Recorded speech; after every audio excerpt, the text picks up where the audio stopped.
Cool C has practically been forgotten from the 1980s class of rappers, and all by his own doing.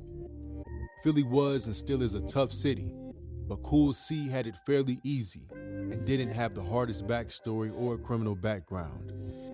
What he did have was a need to live up to the flashy rapper image. His friend and fellow rapper Steady B felt the same way.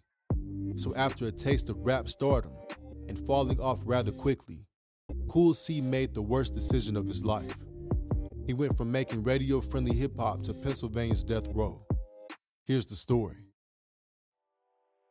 Philly often goes unmentioned in discussions of the early days of rap, while New York and LA soak up all the glory. DJ Cash Money, a Philadelphia turntable master, is widely credited with pioneering spinning, and a lot of Philly MCs like Schoolie D, Jazzy Jeff, and the Fresh Prince, and 3 Times Dope put Philly on the map. So did Steady B and Cool C, both quintessential Philly rappers with cocky and braggadocious rapping styles. In the mid-'80s, Philly's Overbrook High School would produce a generational rapping talent in Will Smith, aka the Fresh Prince, but it also produced 2 lesser-known talents in Steady B and Cool C. To those who knew both, Cool C was described as a mild-mannered guy and never the type to start anything. Steady B the opposite, the instigating type, but neither was known to be a tough guy or a gangster.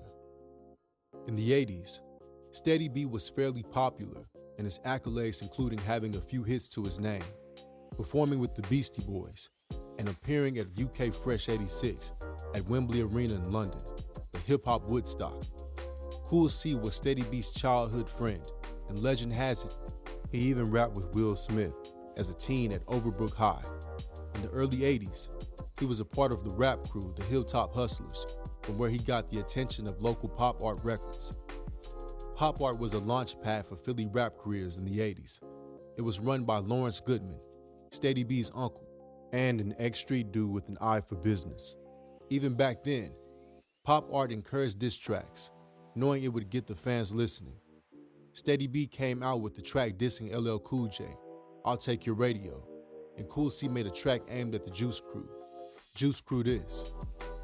Both had the desired effect of getting the artist some recognition.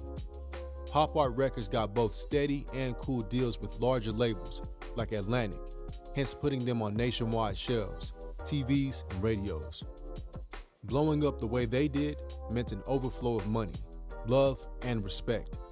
A fast life that any young adult would dream of. And like many young naive artists, they probably thought it would last forever. In '89, Cool released Glamorous Life, an anthem for Philly that year. The Corner Boys, B-Girls, breakdancers, and party people all loved it. It was the first single released from his debut album, I Got It Happy, and a major success. But unbeknownst to Cool, Glamorous Life would be his magnum opus. It would never get better than this. At just 19 years old, his career had peaked. His 1990 follow-up album, Life in the Ghetto, sold poorly, leading to him being dropped from Atlantic. In 1993, Cool C, along with Steady B and DJ Ultimate Ease, formed a crew called CEB, an attempt to rebrand both Steady and Cool's images and revive their careers. Their music took on a grittier tone, and the optics in the video of their first single, Get the Point, mimicked the hardcore hip-hop wave that Wu-Tang, Onyx, and Gang Starr were riding. For CEB, splitting the money 3 ways meant they'd make peanuts if the album didn't do well. And to disappointing sales and reviews, they'd release their only album, Count Endless Bank, on Rough House Records in 1993. It didn't help that Ease was facing kidnapping charges at the time and didn't show up for the promo tour for the album. Consequently, CEB was dropped by Rough House Records before they returned from the tour. Even after that, to those who knew them, from the outside, Steady and Cool always seemed happy and had nice cars. The common perception was that they'd be rich as rappers, but rappers were getting robbed by their record labels even back in the 80s. Something not known to the public or even the rappers on signed contracts. On top of that, rap careers were notoriously short even back then. Hip-hop was volatile, and a change in trends could kill a career ASAP. make a hit or kick rocks. And in retrospect of what they did 3 years later, it seems that falling off was a pill too bitter to swallow, especially with the amount of flexing rappers got up to even back then. They couldn't go back to where they came from. It was a cold, foggy morning on Tuesday, January 2nd. Around that time, Steady B was recording his comeback EP, and Cool C hadn't had a hit in years. A fair amount of planning and stakeouts had placed him outside the PNC Bank on Rising Sun Avenue in North Philly. At the nearby bus stop, a pair dressed as construction workers inconspicuously sipped on coffee and smoked Newports. The men were Cool C and a 22-year-old Mark Canty. Canty had been recently fired from a lunchroom gig at Albert Einstein Medical Center. Next to them was a stolen green minivan, and inside, the getaway driver, Steady B. This bank in particular had no security guard, hence its selection for the job. As soon as the bank manager entered the building alone, the duo sprang into action. And this wasn't an elaborate Ocean's 11 bank job, so they just bum-rushed the manager the moment he walked in. Canty toted a 9mm and Ronnie a .380 caliber semi-automatic.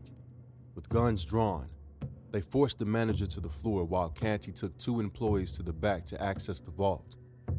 C stood guard by the bank entrance while covering the manager. Only moments into the bank job, the silent alarm was tripped. Near the bank, riding solo in patrol car 2516, Officer Laretha Baird responded to the call. As Baird stepped towards the bank door with her gun drawn, Canty reportedly screamed to Cool, "Here comes the heat!" Cool crouched behind the door and saw Officer Baird approaching with her weapon drawn. Without much foresight, he upped and fired his .380 caliber semi-automatic. The bullet struck her in the chest, and it would prove to be fatal hours later. In a panic, Cool ran through the front door and Canty through the side.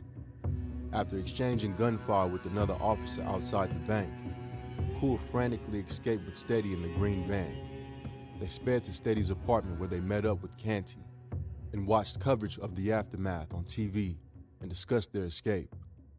It would turn out that day that Officer Baird, a single mother of 2 sons, was wearing a bulletproof vest without its protective panels. She was the first Philadelphia female officer killed on duty.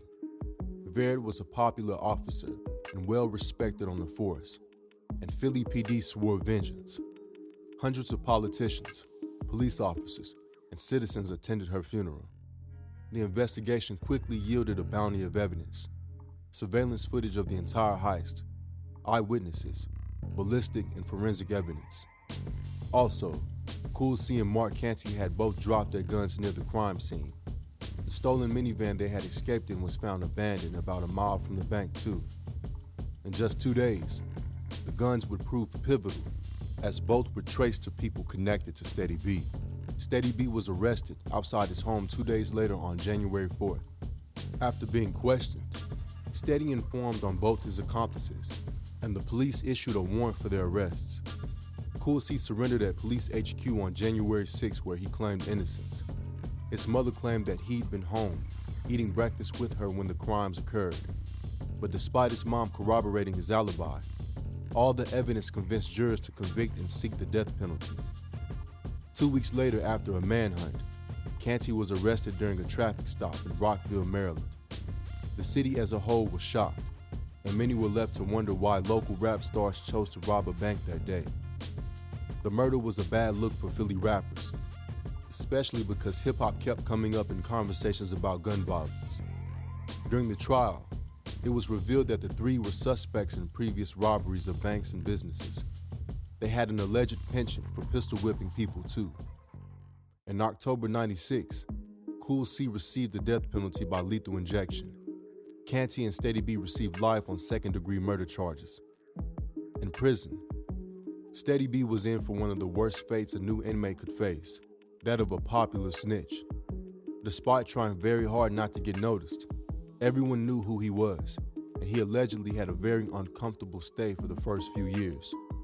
And from those who saw him inside, Cool C was kept chained up in a very secure part of the prison. He has spent the last 27 years on death row. You see, I told you. That was number 19, Cool C. We went back, right? Cool C straight out of Philly.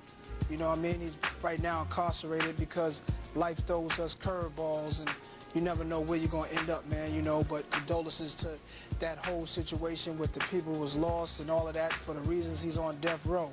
You know, we don't want the kids to end up there, but it just shows you this hip-hop thing's been around for a long time. And Cool C, who kind of borrowed his style, I feel, from my man MC Shan a little bit, but he put it down with Steady B and all of them out there, and as you can see, they was big ballin' for back in the days, man. So big up to the whole hip-hop generation. I told you we're gonna go through it. We're gonna be right back and get even crazier.